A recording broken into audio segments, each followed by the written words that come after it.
With Secretary General visiting Middle East and potential Rafah operation pending, finally we enjoyed a relatively quiet week here in the United Nations headquarters. Though actually quite a lot happened this week. Well, let me begin by answering one important question that many asked. How will the Security Council here implement the General Assembly resolution that adopted last Friday?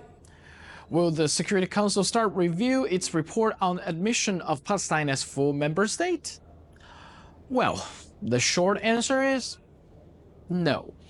As we said multiple times, the General Assembly resolution is non-binding. If you notice the words, the resolution just accordingly recommends that the Security Council reconsider the matter favorably, which means even with this resolution, there is no fast track or expressway for Palestine to start its Security Council procedure again.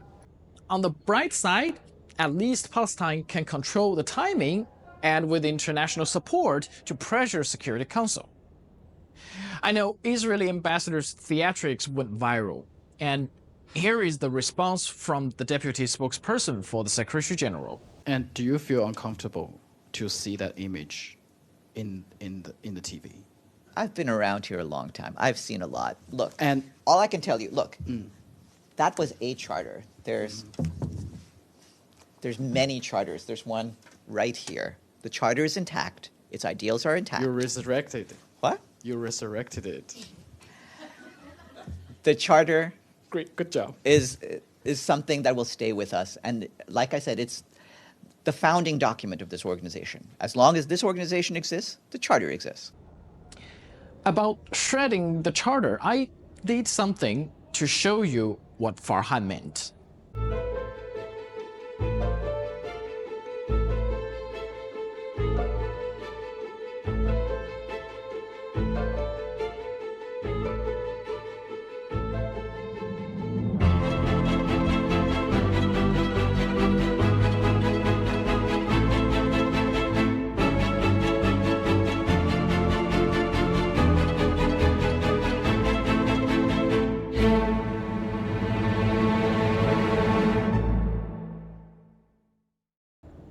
Now, Sudan. As the fighting goes on, it's already been the world's largest internal displacement crisis. But as you can imagine, with crisis in Gaza, in Ukraine, it has been largely ignored. Roughly 18 million people, more than a third of its population, are going hungry, and at least 5 million are on the brink of famine. This is what UN resident and humanitarian coordinator for Sudan told us. Do you have more information on the international casualty in Gaza? Sudan is now today the world's largest displacement crisis. Almost 9 million people, 9 million people have been forced to flee to other parts of Sudan or neighboring countries. Most of the population lacks access to health care. An entire generation of children is missing out on education. Famine is on the horizon, threatening millions of lives, and the window to act is closing fast. We have just 6 weeks before the lean season sets in, when food becomes less available and more expensive. Then Gaza. This week, a UN vehicle has been attacked in Rafah city. One Indian UN staff was killed and one Jordanian was wounded. This marks the first UN international staff casualty since October 7th last year. Who did this? Well, watch. It's very early in the investigation, and details of the incident are still being verified with the Israeli Defense Force. The UN is in contact with Israeli officials about the incident, correct? Yes. I don't think at this stage we're in doubt about where the shots came from as much as what the circumstances were. Where did they come from? We believe it came from a tank in the area. Am I right that only the IDF have tanks in the region?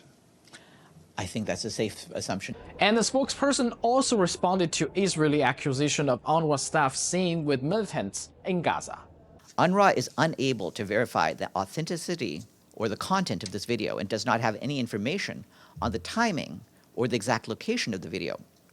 The agency says that it is likely that the video is from an UNRWA warehouse in Rafah that was evacuated the week of the 6th of May, following the evacuation orders from the Israeli authorities. UNRWA staff were informed to depart the facility for their safety. Flour and UNRWA vehicles were left in the facility when it was abandoned. UNRWA condemns the use of UN facilities by any party to the conflict for military purposes. It has repeatedly called for independent investigation and accountability for the blatant disregard of UN staff lives, premises, and operations. We reiterate our call on all parties to the conflict to respect the sanctity and neutrality of UN installations. Now, just to let you know, next week is the Protection of Civilians Week. On 21st of May, there will be the annual Security Council open debate on protection of civilians. As far as we know, Security Council is considering a resolution aiming protecting humanitarian workers.